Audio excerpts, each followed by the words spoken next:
I'm Aaron Forbes, Director of Player Development for PowerCore XL, and today we're going to be going over identifying and maximizing core structure, the foundation of core strength.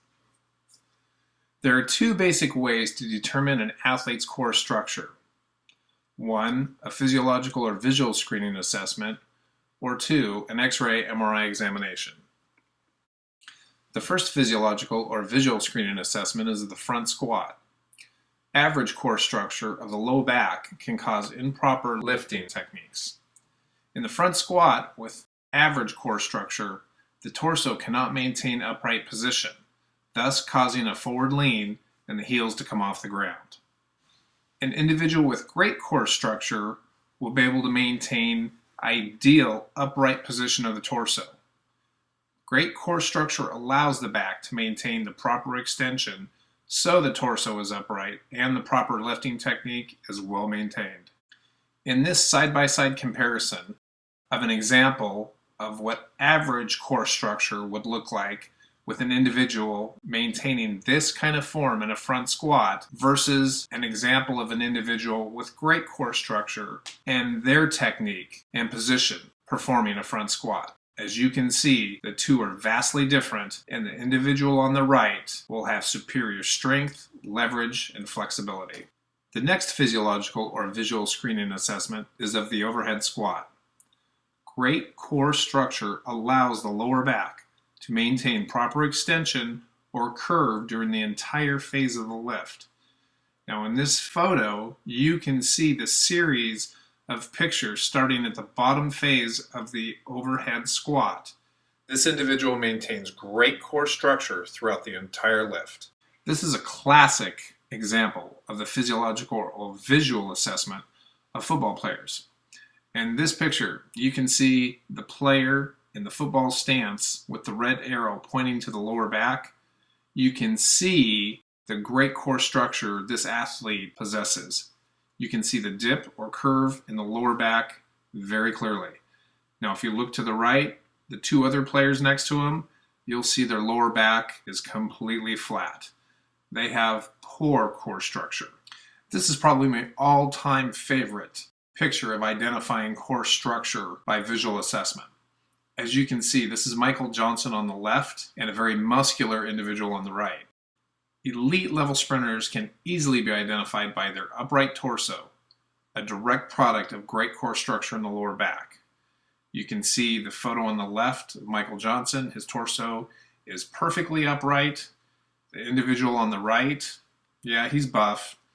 He's got muscular abs, but his core structure is weak as hell.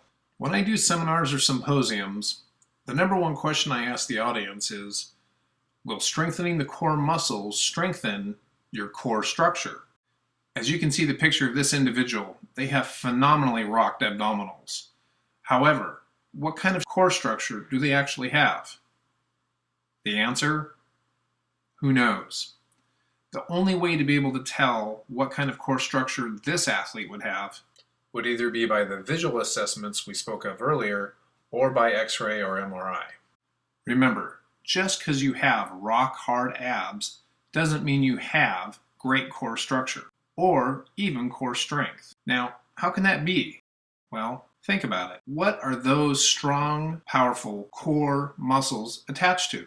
The majority of them are attached to the spine. And if the spine doesn't have the correct core structure, then those supposedly strong core muscles aren't going to have the proper direction and range of pull, and their optimal use will be limited. Now I'm betting most of you are looking and thinking, what the heck is this guy talking about? How can having strong abs and a strong core mean you don't have a strong core structure? Well, if you're confused, don't worry about it. As we go through this slide presentation, it'll start becoming very clear exactly what I'm talking about. Remember our first question? Does strengthening core muscles strengthen core structure? Well, here's our number one answer. To possess great core strength, one must first possess great core structure. Remember, the majority of the core muscles are attached to the spine. And if the spine does not possess the proper core structure, those core muscles' direction and range of pull are going to be limited. Now, hopefully, this should be a little bit easier to understand. Remember, strong core muscles plus average core structure is just going to equal average physical ability. Think about it. This makes perfect sense. You have an individual with strong core muscles combined with great core structure, and you're going to have an individual with immense physical ability. Hey, congratulations. Now you know a couple different ways of identifying what core structure your athlete or client has. Now what? In part 2, we will scientifically explain the myths, methods, and reality of how to change average core structure into great core structure. This has been part 1 of identifying and maximizing core structure. Hey, thanks for following along.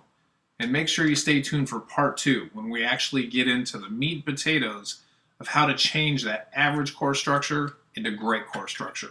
I'm Aaron Forbes, Director of Player Development. Have a great day.